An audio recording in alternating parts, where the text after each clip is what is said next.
I have here a Furlan Marri chronograph. It costs $500. It looks very smart, feels great, works like a charm.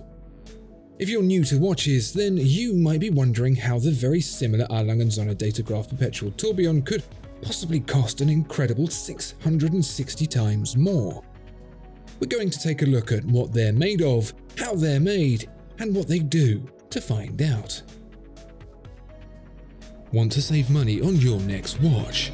The Watchfinder price promise means you'll get the best price. Search Watchfinder to discover more. There's a 50% chance you're watching this and you're not subscribed. Please do, it really does help. Thank you.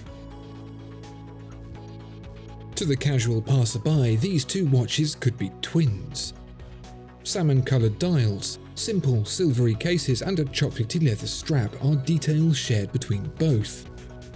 Nevertheless, to say they are separated in price by just 0.15% of the German Lange's RRP is, frankly, staggering. That's like the old saying, what's the difference between a millionaire and a billionaire? About $1 billion. So what could possibly separate these two by such an enormous margin?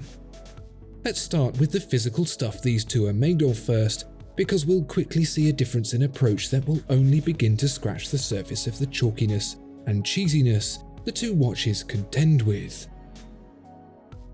For the Furlan Marri, the silvery sheen is imparted by steel, specifically 316L stainless steel. A fine material for sure, one that will resist the ages and provide strong wearability.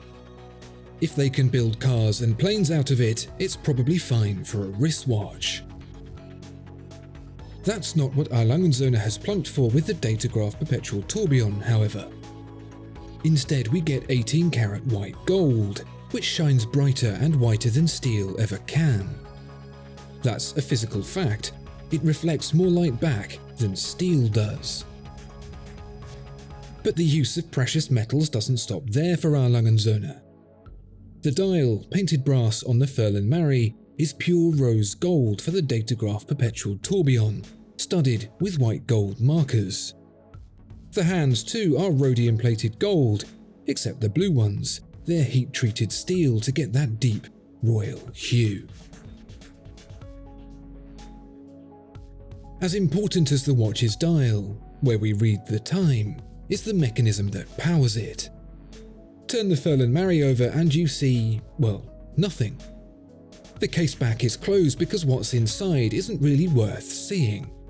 The Seiko Mecha Quartz Caliber VK64 is a solid machine, drawing power from a battery and controlled mechanically, and it will run smoothly and without issue for many, many years. It's a true marvel of Japanese engineering, combining performance with value in a way that makes it possible for the Furlan Marri to cost $500. For $330,000, however, you'd expect a little more. So the Söhne gets something a bit different, the caliber L952.2. The naming may be typically German and ultimately uninspiring, but the execution beggars belief. Here it is in numbers: 729 parts, 59 rubies, 4 gold chatons and 2 diamonds. You get 50 hours of power reserve from the 18,000 VPH beat. There are 3 layers of componentry to fit it all in. But the figures only tell one story, because the Datograph Perpetual Tourbillon is no Lego kit of parts assembled by machine at the rate of 10 to the dozen, like the Seiko VK64. Each and every single part is hewn by hand into its final form, traditional techniques used to apply the exquisite finish to every single piece. You'll see the graining on the flat surfaces, straight, striped, or circular. You'll see polishing on the edges, mirror finished. It takes expert watchmakers hundreds of hours to make, with no two ever being perfectly alike.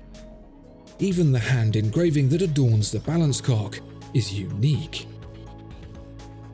Just think what kind of skill and patience it takes to apply such fine decoration to each part, and then think that has to be accomplished over 700 times for the movement of one watch alone. If you've ever tried to buff out a scratch from your watch, you'll know just how hard it can be.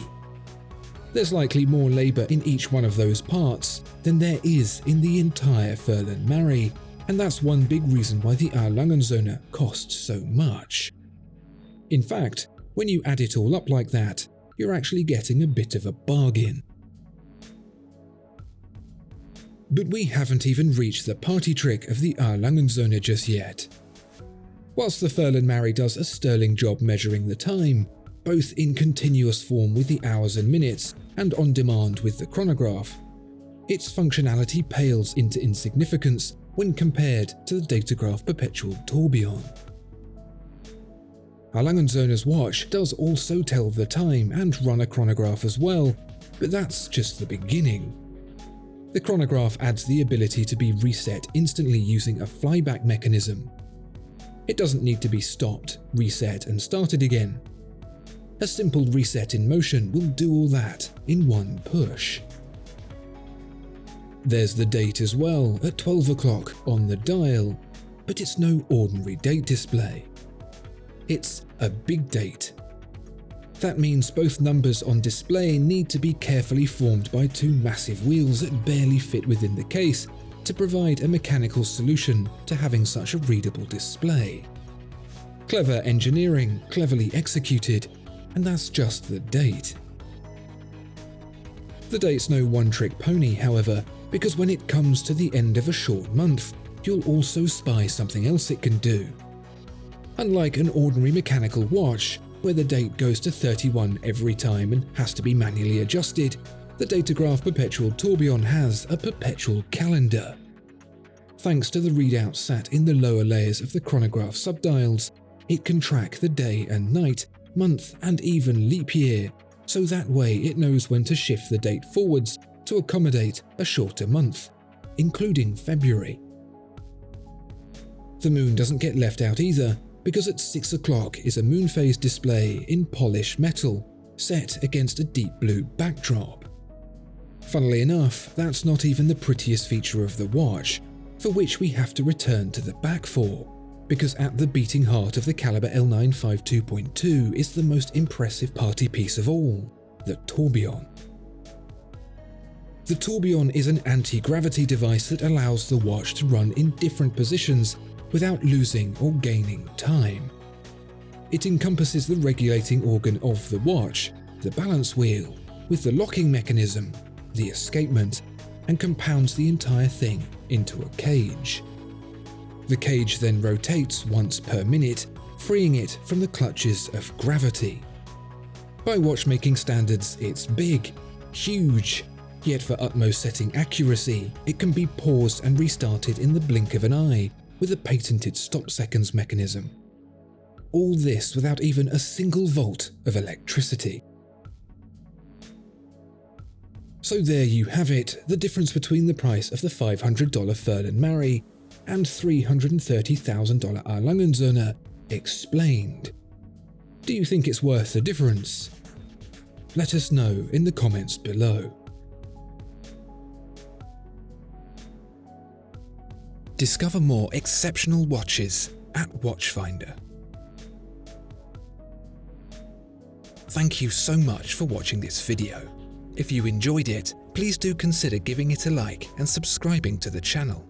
If there are any watches you'd like to see featured, please let us know in the comments below.